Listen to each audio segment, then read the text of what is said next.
మా ప్రియతమ నాయకులు మరి వేణన్న గారు నాకు నేను ఎస్ఆర్ఆర్ కాలేజ్ ఫస్ట్ ఇయర్ ఉన్నప్పటి నుంచి వారు నాకు ప్రియతములు బాగా దగ్గర.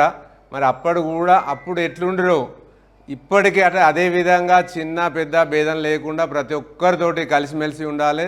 మరి ఇప్పుడే మన ప్రకాష్ అన్న చెప్పినట్టుగా ఏంటంటే ఎవరిని నొప్పించరు. మరి ఇంట్లో చెప్తారా మరి ఆ వదిన ఎన్నేళ్ళకి వెళ్ళి ఎట్లా అడ్జస్ట్ అవుతుందో ఏమో మాకైతే తెలియదు. మరి అసలు ఇటు అన్న అత్తరా అంటే పోవానుంటే కానీ మళ్ళీ ఒక్క నిమిషం ఆగు అని అయితే చెప్పంగా నేను ఇన్లే.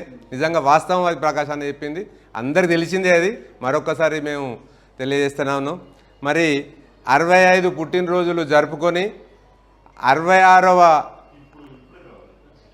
సంవత్సరంలోకి ఎంటర్ అయిన మా వేణన్న గారికి మరి అందరు పెద్దలందరూ కూడా మరి విచ్చేసి వారికి ఆశీర్వదించి శుభాకాంక్షలు అందజేసిన సందర్భంగా మరి వచ్చేసిన అందరికి కూడా నేను వారందరి తరఫున ధన్యవాదాలు తెలియజేస్తూ మరి మీకు రాబోయే కాలంలో అందరి సంఘ సభ్యులందరి ఆశీర్వాదాలతోటి మరి ఇప్పుడు మన ప్రకాష్ అన్న ప్రధాన కార్యదర్శి గారు చెప్పినట్టుగా సంఘాన్ని మంచిగా నడిపించుకుంటూ మీరు మంచి పేరు తెచ్చుకొని మరి మళ్ళొచ్చే సంవత్సరాన్ని మమ్మల్ని పిలిచినా పిలవకుండా మేము వస్తామని మీకు తెలియజేస్తూ పిలవాలని కోరుకుంటూ ఇటువంటి మంచి కార్యక్రమాలు ముందుకు తీసుకొని వెళ్తున్న మరి అధ్యక్ష కార్యదర్శులకు విచ్చేసిన ప్రవీణ్ అన్న గారికి కానీ మరి మనోరన్న మన అందరి పెద్దలు అంజన్న గారికి కానీ మరొకసారి హృదయపూర్వక ధన్యవాదాలు తెలియజేసుకుంటూ అన్న all the best, good luck, thank you.